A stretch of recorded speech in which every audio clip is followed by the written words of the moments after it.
오늘 말씀 읽도록 하겠습니다. 오늘까지 시편 51편 우리 한 번 더 같이 읽겠습니다.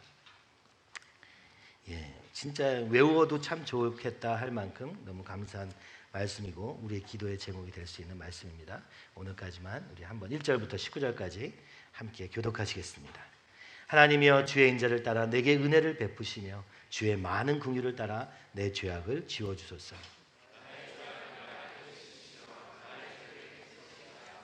무릇 나는 내 죄가를 아오니 내 죄가 항상 내 앞에 있나이다.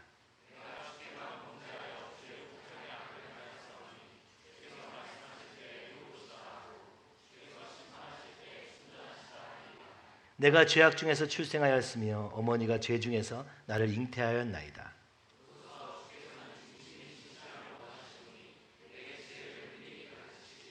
우슬초로 나를 정결하게 하소서. 내가 정하리이다. 나의 죄를 씻어주소서. 내가 눈보다 희리이다.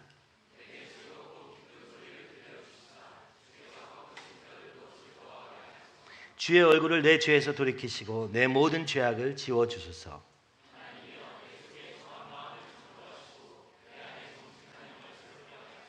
나를 주 앞에서 쫓아내지 마시며 주의 성령을 내게서 거두지 마소서.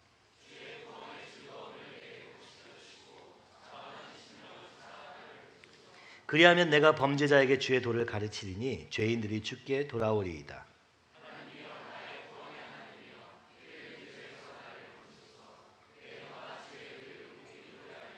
주여 내 입술을 열어주소서. 내 입이 주를 찬송하여 전파하리이다.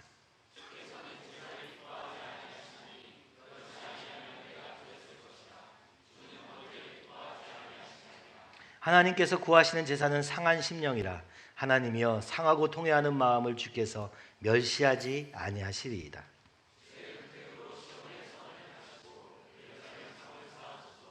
그때 주께서 의로운 제사와 번제와 온전한 번제를 기뻐하시리니 그때 그들이 수소를 주의 제단에 드리리이다. 아멘. 기도하겠습니다. 하나님 아버지, 오늘 다윗과 같이 상한 심령으로 주님 앞에 나아가 주님이 지으신 이 아름다운 세상을 회복시키는 그런 아름다운 세상을 만드는 그런 우리 되게 하여 주시옵소서.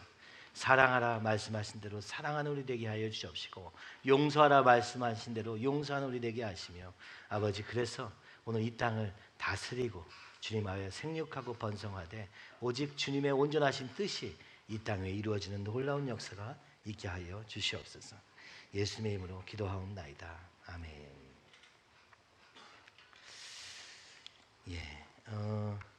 51편 마지막 절을 위해서 오늘 설교를 하면 좋겠다 싶었습니다. 오늘 사회는 되게 급변하는 사회라는 것을 여러분이 많은 책과, 그리고 사실 뭐 그렇지 않은 세대가 없을 만큼 계속해서 급변하는 사회입니다. 청년들의 문제, 앞으로 어떻게 먹고 살 것인가 하는 문제는 단순히 개인의 문제라기보다는 그죠? 산업과 오늘 세상에 이 부가가치 산업이 없는 것으로 인한 말미암은 결과고, 또 이 기술의 개발로 말미암아 모든 사람이 잘 살게 되는 꿈을 꾸기도 하지만, 그러나 바로 그 기술의 개발로 말미암아 우리의 문제는 더욱 심화되는 측면이 있습니다. 4차 산업혁명이라는 것을 좀 공부하면서 책도 읽고 영상도 보면서 그 포럼에서 처음 이야기를 한 사람의 이야기에 의하면 바로 이 기술의 개발, 그죠? IT와 물리학과 그리고 생물학의 발전으로 인하여서 우리의 삶의 모든 문제를 해결할 수 있다라고 얘기합니다. 근데 이제 필요한 것은 변화라는 것이죠. 경제 체계도 변화돼야 되고, 그렇게 변화가 제대로만 되기만 한다면은 모든 사람이 잘 사는 세상이 될 수 있다. 병으로부터 자유롭고, 그죠? 가난으로부터도 자유롭고, 그 기술을 통하여서 우리가 꿈꾸는 정말 이 온전한 이상적인 세상을 만들 수 있을 것을 기대하면서 포럼을 가지기도 합니다. 또 한편으로 우리가 책에서 많이 있는 것처럼 그 변화가 가져다줄 우리의 삶에 대한 큰 영향, 즉 부정적인 결과들에 대해서도 수없이 이야기하고 있죠. 지금 있는 직장의 직업의 일의 종류가 한 60%는 사라질 것을 생각하고 있고, 그래서 이 어디로 무엇을 해야 되는지 지금 갈팡질팡하는 상황에 있다라고 부정적인 견해를 얘기하고 있기도 하면서 동시에 긍정적인 기대도 하고 있는 것이 언제나처럼 그렇습니다. 그러나 역사는 어떻게 돌아왔습니까? 그것이 이상적일 수 있는 측면이 있음에도 불구하고 왜 이상적이 될 수 없었습니까? 아마도 이 모든 상황들에 대해서 우리가 함께 지혜를 모아서 약간씩 양보하면서 만약에 같은 길을 걸어갈 수 있었더라면 좋은 해결책으로 끝날 수도 있었겠습니다만, 우리가 지금 그렇듯 우리 자신이 이기적인 욕구를 이길 수 없는, 그죠? 내 작은 유익을 포기할 수 없는 그런 지경에 이르게 됩니다. 지난번에 여러 가지 영상을 보다가 IMF 시절에 KBS에서 특집 다큐로 했던 그런 프로가 있었습니다. 몬드라곤의 기적이라는 프로였습니다.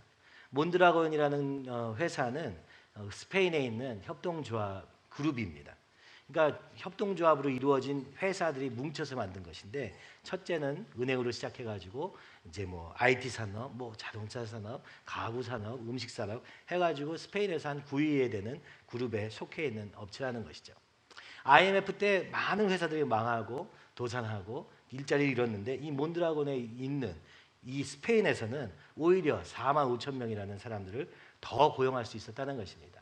어떻게 가능했는가 봤더니 여기는 사람을 절대 자르지 않는 것입니다. 그래서 어떻게 합니까? 그러면 예를 들면 사업이 어려워지면 어떻게 합니까?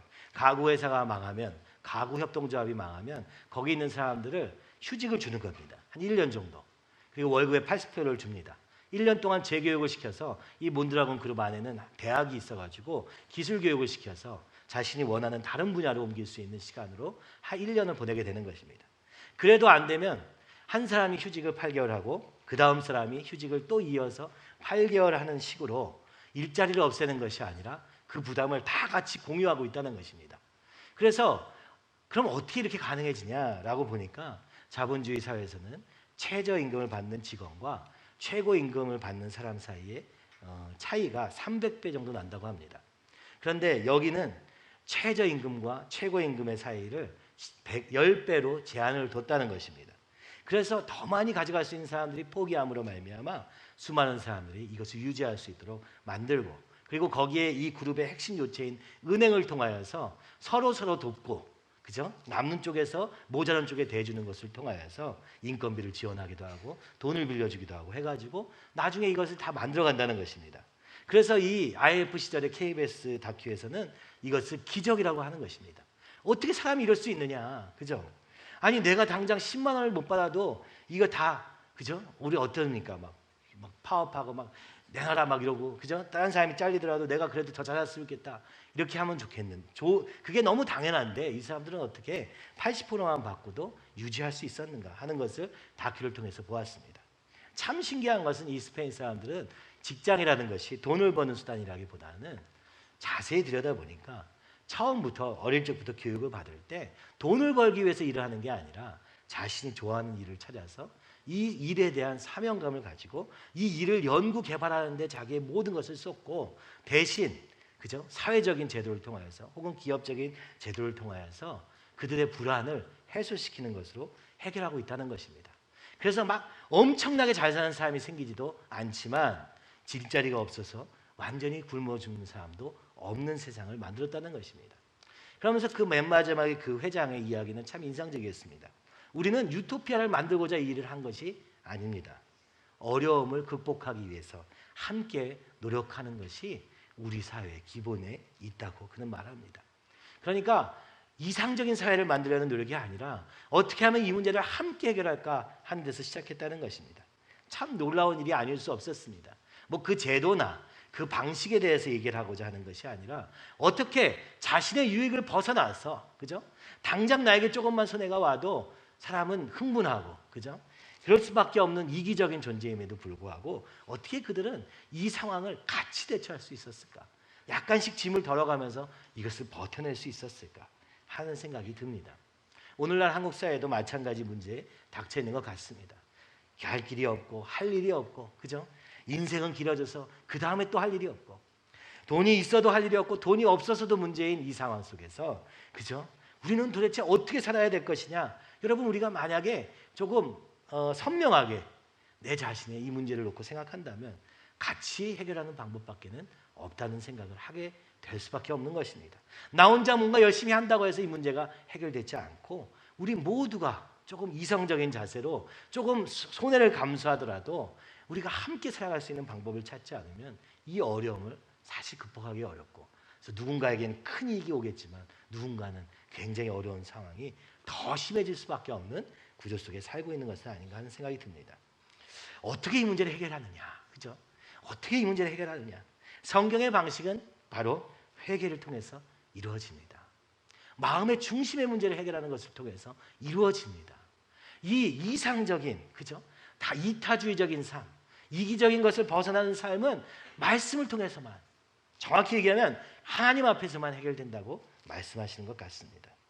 시편 51편은 이렇게 시작합니다. 다윗의 시, 인도자를 따라 부르는 노래. 인도자를 따라 부르는 노래라는 것은 회중이 함께 불렀다는 것을 의미합니다. 즉 예배를 위한 시라는 것이죠. 예배를 위한 노래이며 예배를 위한 찬양이라는 것입니다. 많은 사람들이 모여서 이 찬양으로 이 시편을 같이 드린 것입니다. 다윗의 기도였지만 이것을 같이 부른 거예요. 어떤 사람들이? 심령이 가난한 자들의 집회를 위해서 사용되었다. 더 넓게 얘기하면 모든 그리스도인이 고백해야 되는 고백이라고 이야기하고 있는 것 같습니다. 그 첫 번째가 우리가 지금까지 계속 보았던 대로 회개하는 데 이르는 것입니다. 4절에 보면 이렇게 말합니다. 다윗이 내가 주께만 범죄하여. 청년들이 요즘에 이 말씀을 좀 이렇게 열심히 읽다 보니까 아니 이게 왜 내가 주께만 범죄했지? 사람한테 범죄한 건데, 밧세바에게 범죄한 건데, 우리아에게 범죄한 건데, 근데 다윗은 이렇게 말합니다. 내가 주께만 범죄하여. 여러분, 우리의 죄의 문제는, 우리의 마음의 중심의 문제는 하나님 앞에 가져갈 때만 길이 있습니다. 해결이 가능한 것입니다. 가벼운 방법론이 아닌 것입니다. 죄에 대한 문제는 가벼운 방법론, 그래서 조금 더 노력하고 조금 더 애써보는 정도의 문제로 머물지 않고 끊임없이 내 안에서 일어나는 죄의 소용돌이의 문제를 인정하고 하나님께 맡기는 것입니다. 거룩하신 하나님 앞에서 나를 보는 것이죠. 사람들 속에서 보면은, 그죠? 어떻습니까? 오늘날 우리 사회를 보면 여러분도 그럴 것입니다. 옆에 사람 보면은 아무리 교회 안에 있어도 믿지 않을 것이죠. 그죠? 아, 저 사람을 믿을 수는 없어. 이렇게 생각할 것입니다. 모두 그렇게 생각하니까 우리도 서로를 보면서 아무리 같은 교회를 다녀도 믿을 수는 없습니다. 또 믿을 만하지도 못합니다. 그것이 인간의 모습이기 때문에 우리는 어떻게 합니까? 믿기를 포기합니다. 기대하지 않습니다. 서로에 대한 기대가 없습니다. 그리고 냉정한 가운데서 서로를 바라보려고 합니다. 근데 그럼 어떻게 하면 우리가 서로에 대한 기대를 가질 수 있을까? 서로를 정말 믿으며 살 수 있을까? 여기서 말하는 것이죠. 하나님 앞에 각자 서 있을 때만 가능하다. 하나님 앞에서 나를 볼 때만 가능하다. 유한한 사람들 속에서 보면은 아, 그래도 내가 좀 괜찮은데 저 사람보다는, 아, 저렇게 안 되는 사람도 있잖아, 이렇게 생각하는 것이죠. 아니면 아, 저 사람같이 난 될 수가 없어 라고 포기하게 됩니다. 신앙생활을 상대주의적으로 하면은 너무 피곤합니다. 죄의 문제를 상대적인 것으로 생각하면 너무 힘듭니다. 저 사람만큼 해야 되는데 못하는 것 같고, 그죠? 아니면 저 사람같이 저런 사람도 있는데 나는 괜찮을 거야 라고 하거나, 아니 아무도 못하네, 이거는 그냥 이상적인 생각인가 보다 라고만 하게 되는 것이죠. 사람 앞에 서서는 답이 없습니다. 절대적인 하나님, 거룩하신 하나님, 그리고 그 말씀 앞에 설 때만 우리가 진짜 내가 어떤 모습인지를 보게 되는 것이죠. 3절에 이렇게 말합니다. 물은 나는 내 죄가를 아오니. 그래서 내 죄가 항상 내 앞에 있나이다. 다윗이 자신이 밧세바를 범하고 우리아를 죽인 죄가 있었지만 이거를 깊이 하나님 앞에 가져가 보니까 이렇게 얘기하는 것입니다. 나는 하나님을 떠났습니다. 그 결과, 죄의 결과가 항상 따라다니는군요. 내 잠깐의 음란의 마음이 있어서 밧세바를 범한 게 아니라 내 마음 깊이 들여다보니까 그것을 도저히 제어할 능력이 내게는 없습니다. 하나님을 떠났기 때문에 이럴 수밖에 없는 것이군요. 그 전에 죄는 여전히 힘을 얻고 있습니다. 언제든지 기회만 타면은 이것이 내 앞에 있는 것처럼 펼쳐져 있습니다. 더 이상 내가 변명할 수 없습니다. 더 이상 내가 회피할 수 없습니다. 이것은 나의 존재에 대한 하나님, 거룩하신 하나님 앞에서의 고백으로 지금 드려지고 있는 것입니다. 그죠? 그래서 나는 하나님 앞에 가져갑니다. 나로서는 어쩔 수 없는 이 결과를 벗어나기 위하여서 당신의 도움이 필요합니다. 이렇게 외치게 되는 것이죠. 여러분, 사람과 비교하면서 죄를 생각하면은 정말 피곤한 것입니다. 교회 안에서 이 사람 저 사람 보면서 하면은 저 사람은 나보다 너무 나은 것 같고 저 사람은 나보다 너무 못한 것 같아서 하나님이 안 보입니다. 그래서 때로는 나를 합리화하고 때로는 내가 위축되어 가는 상태로 넘어가게 되는 것이죠. 근데 거룩하신 하나님 앞에 가면 이 모든 게 다 사라지면서 나를 아주 정확하게 볼 수 있게 되는 것이죠. 여기까지 가야 진정한 회개가 되는 것입니다. 이것은 바로 그죠? 죄란 마음의 중심에 대한 이야기라는 것입니다. 마음의 중심을 아시는 분은 꼭 하나님밖에 없고, 그래서 하나님 앞에 나가기 전까지는 내 마음의 중심에 무엇이 있는지 깨닫지 못하게 되는 것이죠. 그래서 우리가 묻는 것입니다. 주님 알려주시옵소서. 주님께서만 아시오니 주님 나를 구원하여 주시옵소서. 주님께서만 벗어나게 하실 수 있사오니 주님 나를 벗어나게 하여 주시옵소서. 우리의 인생의 문제는 죄를 짓는 나의 모습에 대한 것이 아니라 하나님께 가지 않는 내 모습에 대한 것이라는 것을 다윗은 깨닫게 되어서 이렇게 말하는 것이죠. 내가 주께만 범죄하여. 물론 사람에게도 범죄했습니다. 내가 잘못한 일도 많습니다. 그러나 그 궁극적인 원인은 주님께 가지 않았기 때문이군요 라고 고백하면서부터 자신의 실제 모습이 보여지기 시작합니다. 구원의 기쁨을 회복시켜 주시옵소서. 그는 외칩니다. 구원을 받지 않았기 때문에 구원의 기쁨이 없는 게 아닐 때도 있는 것입니다. 물론 전혀 복음을 듣지 못한 사람에게 우리가 이 예수님의 십자가의 사랑과 은혜로 말미암아서 구원받을 수 있는 가능성을 얘기해 줘야 됩니다. 그리고 그것을 믿고 그것을 마음과 입술로 고백하면 그 순간 우리는 구원받은 것입니다. 얼마나 놀라운 일이 일어나는 것입니까? 근데 구원받고도 그 기쁨이 없는 이유는 다시 돌아가서 내가 구원받아야 된다는 사실을 인식하지 못하며, 그죠? 조금 나아진 나의 모습에 머물러 있기 때문에 절대적인 하나님의 기준 앞에서 나를 볼 수 없기 때문에 이렇게 되는 것이죠. 그러면 진짜 하나님이 원하셨던 것은, 이 다윗을 통해서 진짜 기대하신 것은 무엇일까? 이 말씀을 보면서 많이 생각해 보게 되었습니다. 왜 오늘 우리가 이렇게 믿음 생활하면서 이 주일날 때로는 다른 사람들은 편안하게 잠자고 누리고 있을 시간에 굳이 나와서 또 말씀을 들으며 때로는 막 이것이 막 나에게 스트레스가 되기도 하고 막 이러면서, 그리고 왜 이렇게까지 합니까? 무엇을 기대하시는 것입니까? 우리는 이것을 생각해 봐야 됩니다. 왜 회개를 요구하십니까? 왜 거룩하신 하나님 앞에 서라고 하는 것입니까? 아주 단순하게 얘기하면은 주님은 우리에게 아주 단순한 것을 요구하고 계신 것을 볼 수 있습니다. 마태복음 22장 36절에 한 율법사가 와서 예수님께 묻습니다. 선생님, 율법 중에서 어느 계명이 크니까? 여러분, 도둑질 하지 말라, 그죠? 부모를 공경해라, 그죠? 뭐 도대체 어떤 걸 지키면 하나님 기뻐하시는 것입니까? 이렇게 묻습니까?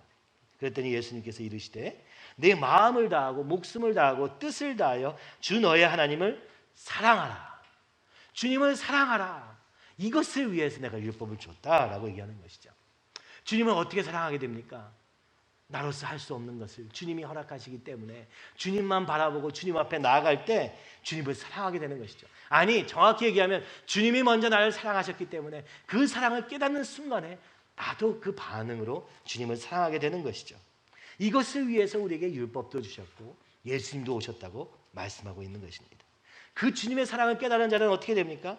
둘째도 그와 같으니 내 이웃을 내 자신같이 사랑하라 하셨으니 이 두 계명이 온 율법과 선지자의 강령이니라. 그래서 그 하나님의 사랑을 깨닫고, 그죠? 이미 우리 가운데 거하신 하나님의 사랑을 깨닫고 그 사랑으로 다른 사람을 사랑하는 데 이르는 것이 하나님이 우리를 부르신 이유요, 우리에게 회개를 요구하시는 이유요, 회개를 통해서 이루고자 하시는 하나님의 완전한 세상의 모습이라고 말씀하고 있는 것입니다. 하나님을 사랑함으로 이웃을 사랑하는 세상. 여러분, 이런 세상이 사모되지 않습니까? 더 이상 다른 사람에 대해서 불신하고 믿지 못하고 나한테만 갇혀서 나만 어떻게 살아볼까 하는 이런 좁은 세상에서 살다가 우리가 옆에 있는 사람에게 관심을 가지고 그 사람을 사랑할 수 있게 된다면, 물론 사람이 믿을 만하지 못하고 사랑받을 만하지 못하지만 주님의 사랑 때문에 옆에 사람을 사랑하는 이 놀라운 하나님의 놀라운 섭리하심이 있다면, 그래서 사람 때문에는 믿을 수 없지만 주님 때문에 때로는 손해를 봐가면서 그 사람을 사랑함으로 말미암아 그 사람이 또 나의 사랑을 통하여서 하나님의 사랑을 발견하고, 그래서 그도 눈이 바뀌어서, 그죠? 막 힘들고 어려운 세상이 아니라 이렇게 아름다운 세상으로 우리의 눈이 바뀔 수 있다면 얼마나 살만한 세상이 되겠습니까?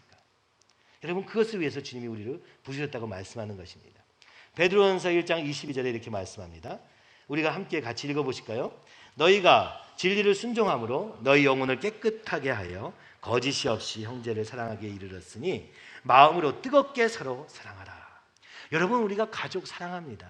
옆에 있는 사람들을 사랑하려고 애씁니다. 그러나 거짓 없이 형제를 사랑하는 것은 쉽지 않습니다. 조건이 달려요. 이렇게 해야지 내가 사랑할 수 있어. 그러니까 그 조건에 안 맞는 사람이 대부분이야. 그래서 나 혼자 남는 거 아닙니까? 내게 만족스러운 사람이 없으니까. 근데 주님이 말씀하십니다. 거짓이 없이 형제를 사랑하는데 이르면 내가 이 주님을 만나게 된 그 순간에 이것이 가능해진다. 이렇게 말씀하는 거예요. 어떻게 해야 됩니까? 너희 영혼을 깨끗하게 해야 돼. 잡다한 생각들로 가득 차 있으면 형제를 사랑할 수 없어요. 그래서 우리는 회개함으로 나의 영혼을 깨끗하게 해야 된다는 거예요. 덕지덕지 달라붙은 세상의 기준이 아니라 하나님의 사랑으로 말미암아 영혼을 사랑할 때 있는 사랑하는데 이르기를 간절히 사모하는 것입니다. 그죠? 이 상태를 사모한다면 어떻게 됩니까?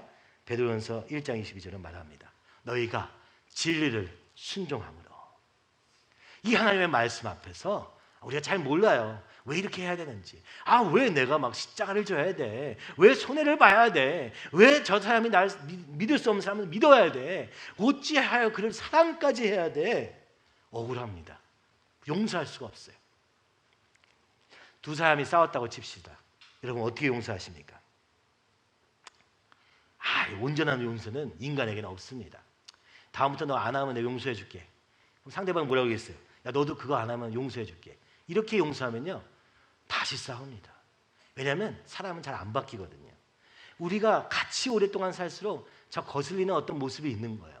그 모습이 진짜 안 바뀌어요. 사람은요, 바꾸려고 애쓴다고 바뀌어지는 게 아니에요. 언제 바뀌어집니까? 하나님을 사랑할 때 바뀌어집니다. 이 놀라운 역사가 일어나게 되는 것입니다. 그래서 베드로전서는 이렇게 말하는 것입니다. 진리에 순종함으로 회개함으로 말미암아 너희 영혼이 깨끗해질 때 너희 안에 진정한 사랑의 관계가 생겨나게 될 것이다. 그때 세상을 다시 보게 될 것이다.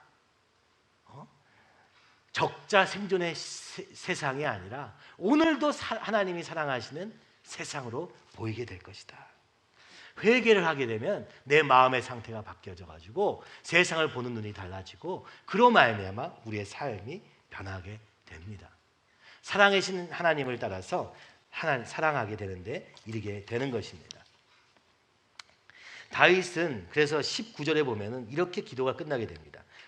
그때 주께서 의로운 제사와 번제와 온전한 번제를 기뻐하시리니 그때 그들이 수소를 주의 제단에 드리리이다. 의로운 제사와 온전한 번제를 기뻐하신다. 이게 무슨 얘기냐면은 이 세상을 아름답게 지으신 하나님의 목적이 이루어지는 상태를 이야기하는 것이죠. 의로운 제사, 하나님 우리에게 제사 드리라고 했습니다. 번제 드리라고 했습니다. 예배 드리라고 했습니다. 무엇을 위해서? 예배 드리는데 앉아 있으라고? 이게 아니라 하나님이 이 세상을 지으셨던 원래 창조의 모습을 회복하게 되기를 위해서 기도하는 데 이르게 된 것입니다. 다윗은 이 회개의 결과를 통하여서 주님이 꿈꾸시는 하나님이 계획하셨던 세상의 모습이 어떠한가를 붙잡고 기도하고 있는 것입니다. 주님, 이 땅에 완전한 의로운 제사를 회복시켜 주시옵소서. 온전한 번제를 회복시켜 주시옵소서. 하나님이 우리를 지으셨을 때 그 지으신 그 사랑과 은혜로 말미암은 그 놀라운 삶이 우리 가운데 있게 하여 주시옵소서. 그죠? 창세기 1장 28절에 보면 하나님 인간을 이 세상에 지으실 때 이렇게 말씀하시죠. 그들에게 복을 주시며 그들에게 이르시되 생육하고 번성하여 땅에 충만하라. 땅을 정복하라. 바다의 물고기와 하늘의 새와 땅에 움직이는 모든 생물을 다스리라 하십니다. 열매를 많이 맺어라. 자손을 많이 가져라. 그리고 그 가운데서 땅과 모든 생물을 다스리라. 통치하라. 나를 대신해서 통치하는 존재로 우리를 지으셨다고 말씀하십니다. 오늘 여러분 자연 앞에 가보십시오.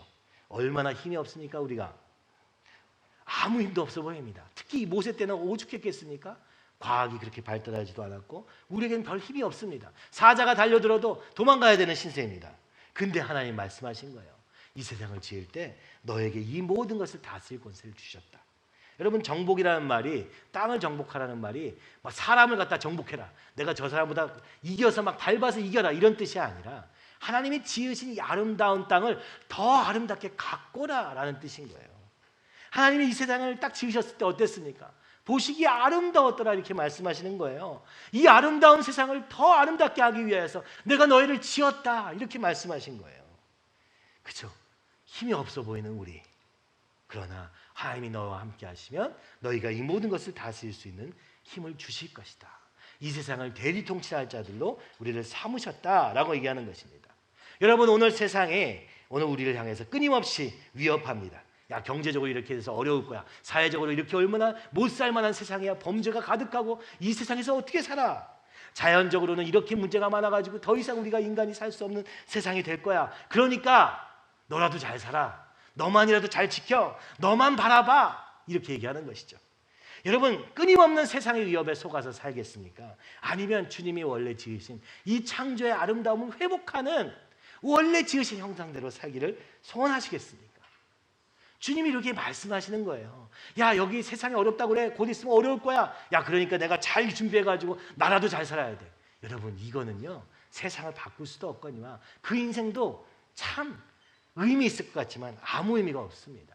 그럼 어떻게 해야 되냐? 주님이 보여주셨어요. 십자가에서 죽으심으로. 그래서 주님이 말씀하십니다. 너희가 내 제자가 되려면 자기 십자가를 지고 따르라, 이렇게 말씀하시는 거예요. 자기 십자가라는 것은 야, 네게 주어진 일을 열심히 해, 이런 뜻이 아닙니다. 이 정도의 말이 아니에요. 열심히 살아라, 이 정도의 말이 아닙니다. 남의 짐을 져라, 이렇게 말씀하시는 거예요. 주님이 우리를 위해서 그 모든 죄의 짐을 지셨듯 너희도 다른 사람을 위해서 하는 삶이 가능하다. 어떻게 가능합니까? 우리로서는 불가능한데 주님의 사랑을 깨달으면, 주님이 나를 위해서 십자가까지 지셨는데 내가 저 영혼을 위해서 요만한 거 못하겠느냐, 죽지는 못하지만 요만한 사랑을 베풀지 못하겠느냐, 이렇게 외치고 계시는 것입니다. 근데 이 십자가는 주님에 비하면 아무것도 아니에요. 죄의 문제는 주님이 다 해결하셨어요. 우리가 사랑으로 나가서 그 사랑으로 믿을 수 없는 사람을 한번 믿어주고 용서할 수 없는 사람을 한번 용서해주면, 그죠? 그러면 주님께서 그 가운데서 말씀을 넣어주시고 성령께서 역사하셔서 그 영혼을 완전히 바꿔주셔서 그가 오늘 우리가 본 그 하나님의 사랑을 그들의 눈에서 보게 된다고 말씀하고 계시는 것입니다. 그래서 우리가 먼저 해야 될 것은 무엇입니까? 다윗에게처럼 하나님 앞에 서서 내가 어디쯤 서 있는가 봐야 됩니다. 정확하게 봐야 됩니다. 내 죄악을 지워 주시옵소서. 나의 죄를 깨끗하게 하여 주시옵소서. 우슬처럼 나를 정결하게 하여 주시옵소서. 내 속에 정한 마음을 창조하여 주시옵소서. 내 마음은 도저히 안 되니까 창조해 주세요. 내 안에 정직한 영을 새롭게 하여 주시옵소서.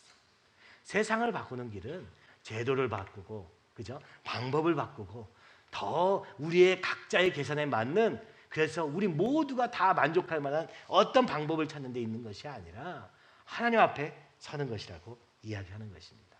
하나님의 그 거룩하시고 완전하신 기준 앞에서 상한 심령이 되어야 함을 시편 51편은 말씀하고 있습니다.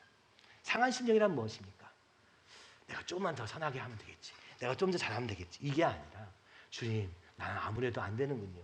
주님 좀 도와주세요. 이것만 하면 된다는 거예요. 주님, 나 좀 인도해 주세요. 주님, 도저히 길이 없습니다. 좀 알려주세요. 이렇게 외치는 자에게 주님이 알려주신다는 거예요. 그렇죠? 겉으로 믿음 있는 척 이런 정도가 아니라 오늘 주님께 그냥 어느 자리에서든 주님 좀 도와주세요, 이렇게 솔직하게 정직하게 나갈 때 주님께서 기뻐하신다는 거예요. 17절에 보면은 주께서는 제사를 기뻐하지 아니하시나니 그렇지 아니하면 내가 드렸을 것이라.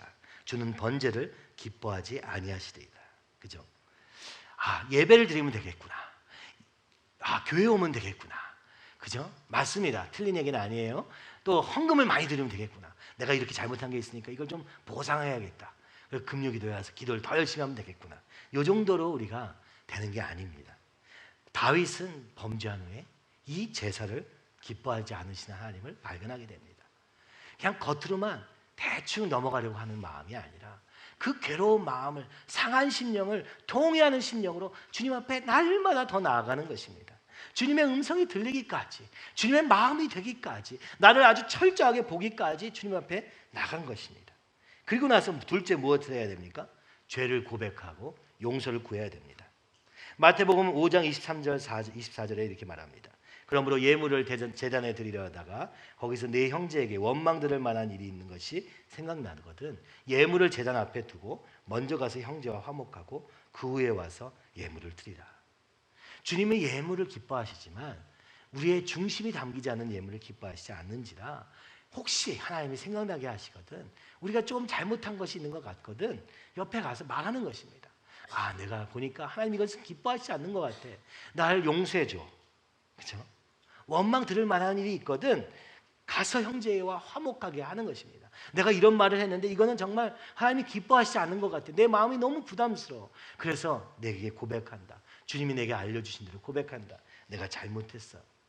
이것이 진짜 기뻐하시는 하나님이 예배라는 거예요. 예물이라는 거예요. 그죠? 용서를 구해야 되는 것입니다.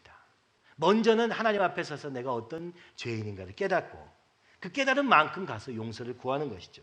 할 수 있는 것을 하는 것입니다. 그죠?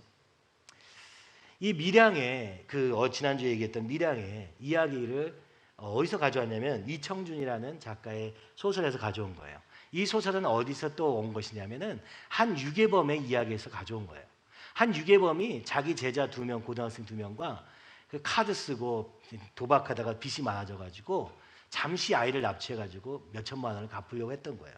그런데 이 아이를 죽일 수밖에 없게 된 거예요. 그리고 제자들에게 죽이게 한 거예요. 여제자들에게.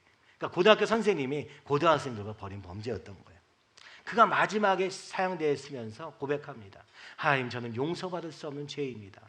나는 그래서 주님 용서해 주세요. 그 마지막에 이렇게 고백을 하고서 그가 사형대에 오르게 됩니다. 그러면서 말합니다. 제가 이 피해를 끼친 이 아이의 부모님에게 용서를 구합니다. 용서받을 수 없지만 용서를 구합니다 하면서 내 몸을 다 들여서 4명의 생명을 살리게 됩니다. 눈도 자기 장기도 다 내어드려서 내가 이렇게라도 합니다 하면서 그가 마지막에 회개를 했던 거예요. 그 회개는 진실했어요. 그러나 그가 고백합니다. 나는 중고학교 때부터 교회 다녔던 사람입니다. 그런데도 아직 내 삶은 이렇게 카드 때문에 도박 때문에 이렇게 살 수밖에 없습니다. 이 얘기를 쓴 걸 보고 이청준이라는 작가가 이렇게 소설을 쓴 거예요. 그러면 구원은 도대체 어디에 있는가?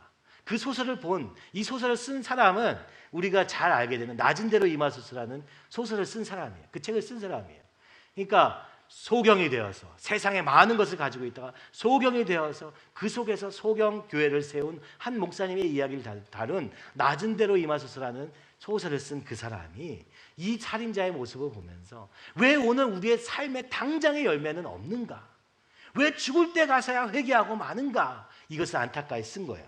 이것을 이창동이라는 영화 감독이 주제를 삼으면서 그는 이렇게 얘기하는 거예요. 그는 믿지 않는 사람이니까 여러분 구원을 하늘에서 구하지 마시고 땅에서 찾으십시오. 이렇게 얘기하고 싶었다는 거예요. 왜냐? 옆에 있는 사람에게 용서를 구하지 않으며 옆에 있는 사람들을 돌보지 않는 구원이 도대체 무슨 의미가 있단 말인가? 그런 얘기하고 싶었다는 거예요. 이것은 사실 그런 의미에서 교회에 대한 비판적인 시각이 있는 것이죠. 오늘 우리가 하나님 앞에 회개한다면 용서를 구해야 됩니다. 하나님 앞에 회개를 했다면 내 영혼을 바꿔달라고 했다면 우리의 삶이 바뀔 수밖에 없음을 이 시편은 이야기하고 있는 것입니다. 죄를 고백하고 용서를 구하라. 원망 들을 것만한 작은 것이 있어도 가서 그에게 가서 용서를 구하고 나서 하나님 앞에 와라. 그렇지 않으면 그것은 기뻐하지 않는 제사가 될 수밖에 없다. 그래서 다윗은 제사를 드리지 않고 주님 앞에 엎드려서 회개만 계속했던 것이죠.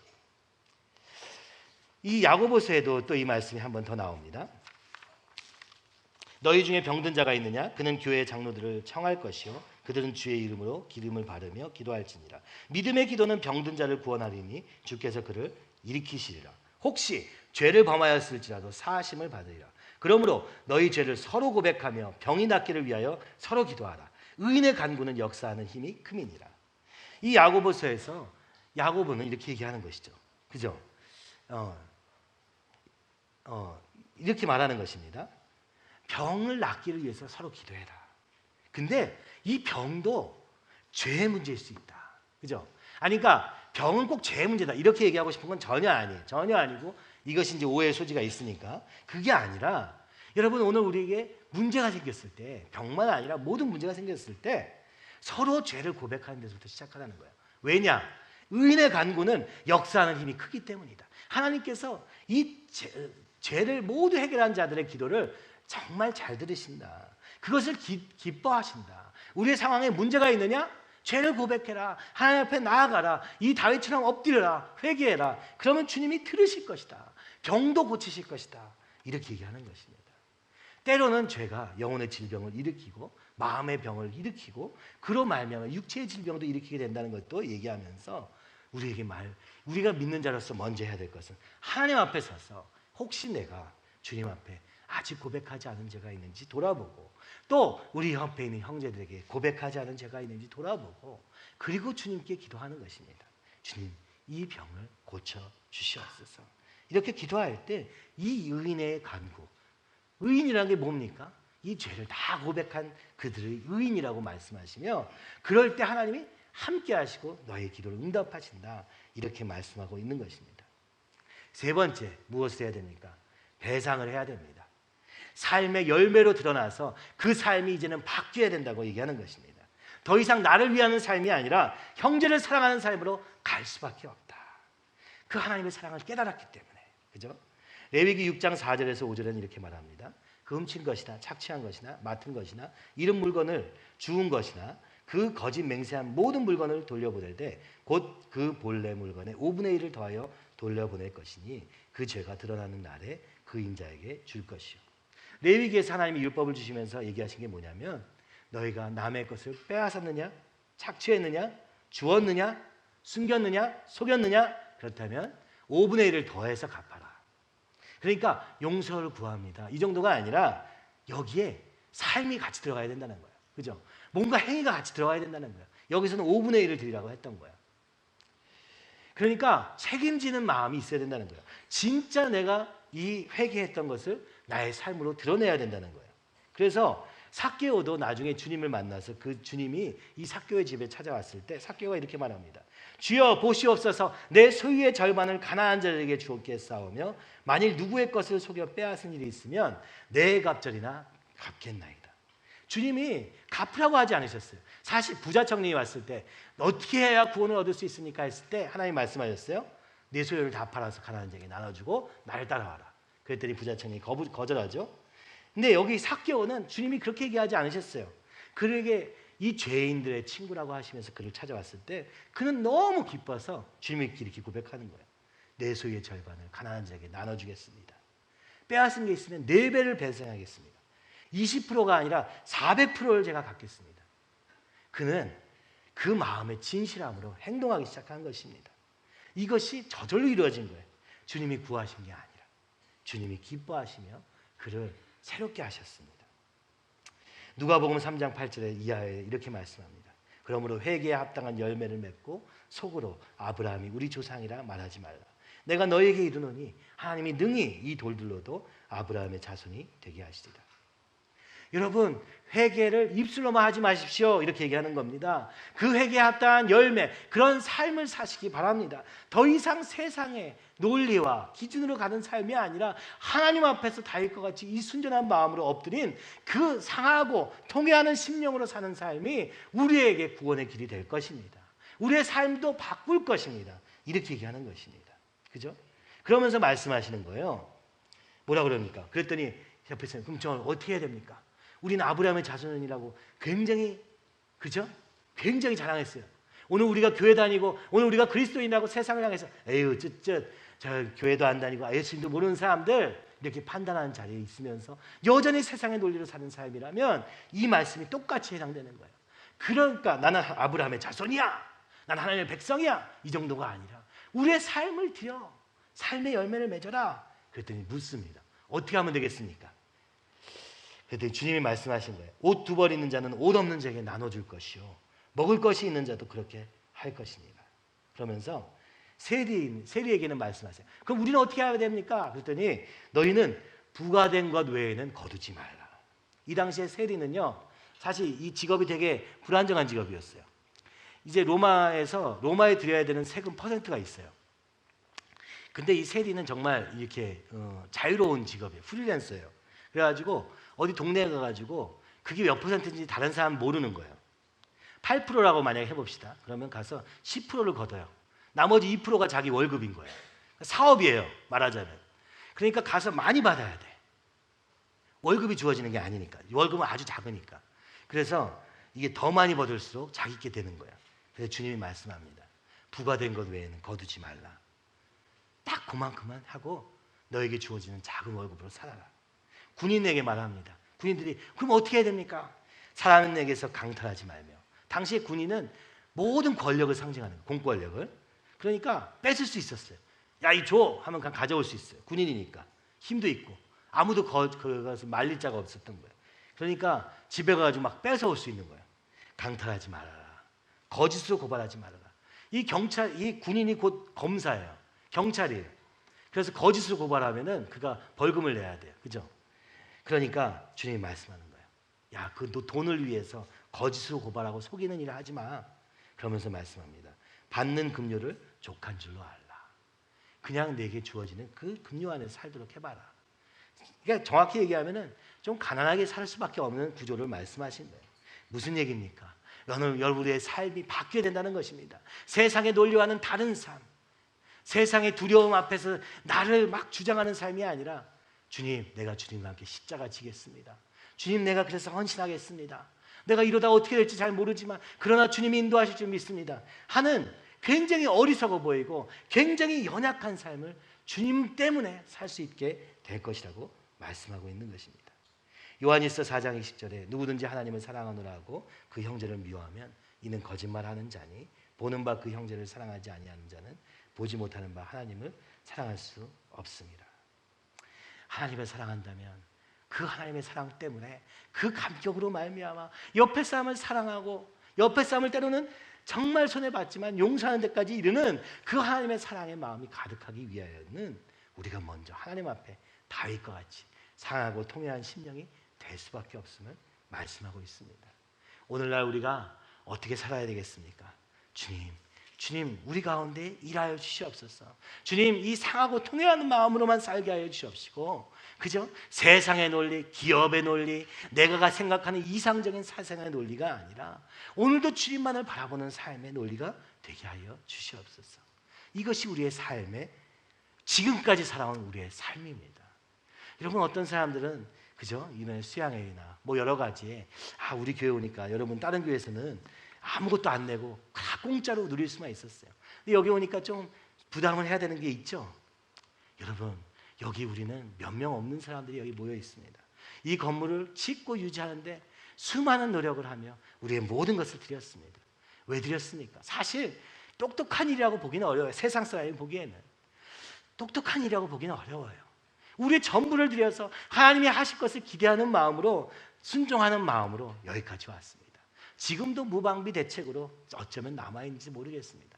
그러나 오늘도 기도합니다. 주님 상하고 통회하는 심령으로 기도하오니 주님 우리의 걸음을 인도하여 주시옵소서. 주님께서 하시는 작은 일을 보면서 우리는 기뻐합니다. 우리 앞에 당장에 수많은 어려움이 있다 할지라도 좌고우면하지 않는 것은 주님께서 오늘도 우리와 함께 하심을 믿고 그 주님만 따라가기로 결정하기 때문입니다. 이 헌신을 함께 해감으로 말미암아 오늘 우리에게 이렇게 아름다운 공동체가 있는 것입니다. 서로를 그나마 세상에 있는 것과는 전혀 다르게 서로를 믿을 수 있고 서로를 섬길 수 있고 서로를 사랑할 수 있는 기반을 그리스도의 이름 안에서 하나님의 그 사랑 안에서 여기까지 이룬 것입니다. 오늘도 주님이 우리에게 요구하십니다. 여러분 우리 세상을 어떻게 바꾸겠습니까? 나가서 복음을 전하게 크게 전도하면 되겠습니까? 아닙니다. 우리 가운데에 거하시는 하나님의 사랑을 통해서 보게 되기를 간절히 소원합니다. 우리 안에 있는 서로를 향한 사랑과 헌신과 용서와 그리고 그 섬김을 통하여서 세상에 보게 되기를 간절히 소원하는 것입니다. 주님 우리를 통하여서 살아계신 하나님의 그 사랑이 보여지게 하여 주시옵소서.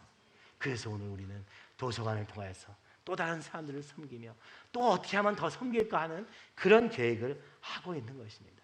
이것은 세상이 보기에는 참 우스운 일이 될 수 있습니다.